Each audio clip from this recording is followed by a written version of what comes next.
Number 16. At number 16, we have Goodnight Punpun, which despite the childish sounding name is a very surreal, dark, and mature coming-of-age story of a boy named Punpun, who along with his family is drawn as a crude cartoon bird despite the world around him being very real, though we can dive into some more insane and trippy territory every now and then. The series itself starts off with Punpun's sweet and innocent childhood, however after the events leading to his teenage years we see him grow into a more brooding character, and then finally, the adult stage.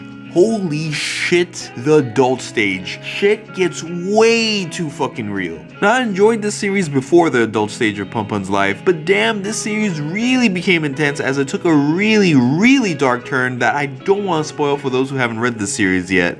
But with that, let's go off to number 15. Slashing its way to number 15, we have the dark and gruesome and just overall epic manga series, Berserk. Now this series doesn't need much of an explanation as to why it's on this list, as practically anyone who's ever read this series will have it somewhere on their top favorite manga list, as Berserk is truly a story of epic proportions, aided with some of the best artwork in the industry, and one of the most absolutely badass main characters ever, Guts. While I've had a great time reading the series despite some disturbing moments, I do feel it lost a bit of its touch once Guts forms a new group with a little witch girl. I'm not fully up to date with the manga yet, but I've heard many other Berserk fans feel the same way, though I have heard that there are some epic things that will happen later on, which I look forward to. So with that, let's move on to number 14. At number 14, we have the 80s action movie in manga form, Gunsmith Cats. A series of loads of action, guns, hot cars, hot women, an awesome lead character, and let's not forget the manly man, Bean Bandit. Now this manga and its sequel, Gunsmith Cats Burst, are a literal blast to read, with some of the most well done shootouts and car chases I've ever seen in a manga series. Which may be due to the author's great passion for guns and cars, and it really shows through the series' detail. As mentioned earlier, this series is basically an 80s action movie, and really, who doesn't love a good 80s action movie? However, as much fun as I've had reading Gunsmith Cats, there are plenty of other series I enjoyed more, such as number 13. At number 13, we have Go Nagai's dark and influential classic, Devilman.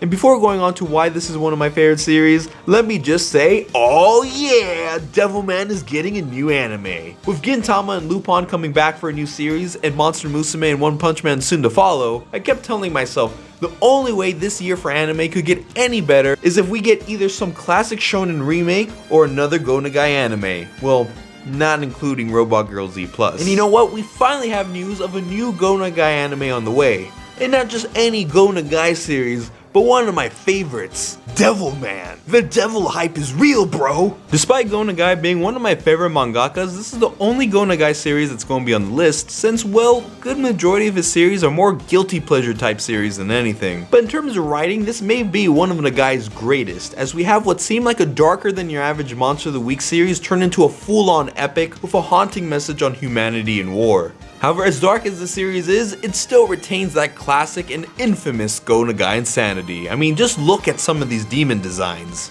That's a fucking monster vagina. Only Go Nagai, people. Only Go Nagai. On top of the series being great, it has also been a truly inspirational series in the world of anime and manga, inspiring series like the previously mentioned Berserk, along with series like Parasite, surprisingly Neon Genesis Evangelion, and most likely many others. However, as classic and great as the series is, I do have some complaints on the series' execution, which is why it stays at number 15.